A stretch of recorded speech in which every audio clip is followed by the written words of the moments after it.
ನಮಸ್ಕಾರ ಎಲ್ಲರಿಗೂ. ನಾನು ಮಾರ್ನಿಂಗ್ ಹೊತ್ತು ಈಸಿಯಾಗಿ ಮಾಡ್ಬೋದಾದಂಥ ಒಂದು ಬ್ರೇಕ್ಫಾಸ್ಟ್ ರೆಸಿಪಿನ ಹೇಳ್ಕೊಡ್ತಾ ಇದ್ದೀನಿ. ಅದು ಯಾವುದು ಅಂದರೆ ಟೊಮೊಟೊ ಬ್ರೆಡ್ ಟೋಸ್ಟ್ ಅಂತ. ಇದನ್ನು ಈಸಿಯಾಗಿ ಮನೇಲಿರೋ ಸಾಮಗ್ರಿನೇ ಯೂಸ್ ಮಾಡಿಕೊಂಡು ಈಸಿಯಾಗಿ ಮಾಡ್ಬೋದು. ಬೇಗನೆ ರೆಡಿ ಆಗುತ್ತೆ. ಯಾವಾಗಲೂ ಒಂದೇ ಥರ ತಿಂದು ಬೋರ್ ಆಗಿರುತ್ತೆ. ಈ ರೀತಿ ಒಂದ್ಸತಿ ಮಾಡ್ಕೊಂಡು ತಿನ್ನಿ, ತುಂಬ ಚೆನ್ನಾಗಿರುತ್ತೆ.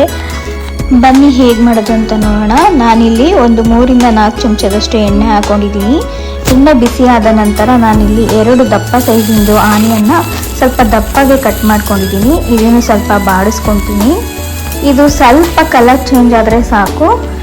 ನಂತರ ನಾನು ಸಣ್ಣ ಸೈಜಿಂದು 3 ಟೊಮೊಟೊನ ಇದಕ್ಕೆ ಸ್ವಲ್ಪ ದಪ್ಪಗೆ ಕಟ್ ಮಾಡಿ ಹಾಕ್ತಾ ಇದ್ದೀನಿ. ಇದನ್ನು ಅಷ್ಟೇ ಜಾಸ್ತಿ ಬಾಡಿಸ್ಕೋಬಾರ್ದು, ಸ್ವಲ್ಪ ಬಾಡಿಸ್ಕೊಂಡು ತುಂಬ ಸಾಫ್ಟ್ ಆಗೋ ತನಕ ಟೊಮೊಟೊನ ಬೇಯಿಸಬಾರ್ದು. ನಂತರ ಇದಕ್ಕೆ ನಾನು 1 ಚಮಚದಷ್ಟು ಸಾಲ್ಟ್ನ ಹಾಕ್ತಾ ಇದ್ದೀನಿ.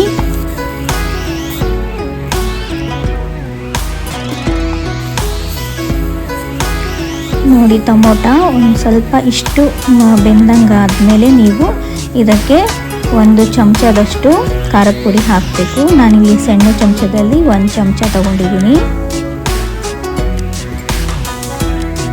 ಇದನ್ನು ಹಾಕಿ ಚೆನ್ನಾಗಿ ಸ್ವಲ್ಪ ಬಾಡಿಸ್ಕೋಬೇಕು. ನಾನೀಗ ಇದಕ್ಕೆ 2 ಗ್ರೀನ್ ಚಿಲ್ಲಿನ ಸಣ್ಣದಾಗಿ ಚಾಪ್ ಮಾಡ್ಕೊಂಡಿದ್ದೀನಿ.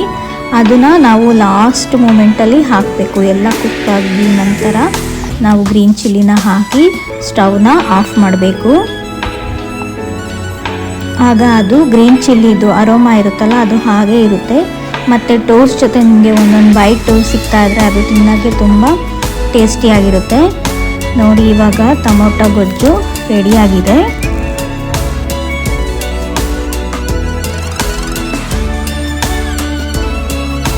ಟೊಮೊಟೊ ಗೊಜ್ಜು ರೆಡಿ ಆದ ನಂತರ ನಾವು ಒಲೆ ಮೇಲೆ ಒಂದು ಹಂಚನ್ನು ಇಟ್ಬಿಟ್ಟು ಅದಕ್ಕೆ ಸ್ವಲ್ಪ ಎಣ್ಣೆ ಹಾಕಿಬಿಟ್ಟು ಅದ್ರ ಮೇಲೆ ಬ್ರೆಡ್ಗಳನ್ನ ನಾವು ಇಟ್ಟು ಸ್ವಲ್ಪ ಅದನ್ನು ರೋಸ್ಟ್ ಮಾಡ್ಕೋಬೇಕು. 2 ಸೈಡಲ್ಲೂ ಸ್ವಲ್ಪ ಕಲರ್ ಚೇಂಜ್ ಆಗೋ ತನಕ ಸ್ವಲ್ಪ ರೋಸ್ಟ್ ಮಾಡ್ಕೋಬೇಕು. ನಂತರ ರೋಸ್ಟ್ ಆದಮೇಲೆ ಅದನ್ನು ತೆಗೆದು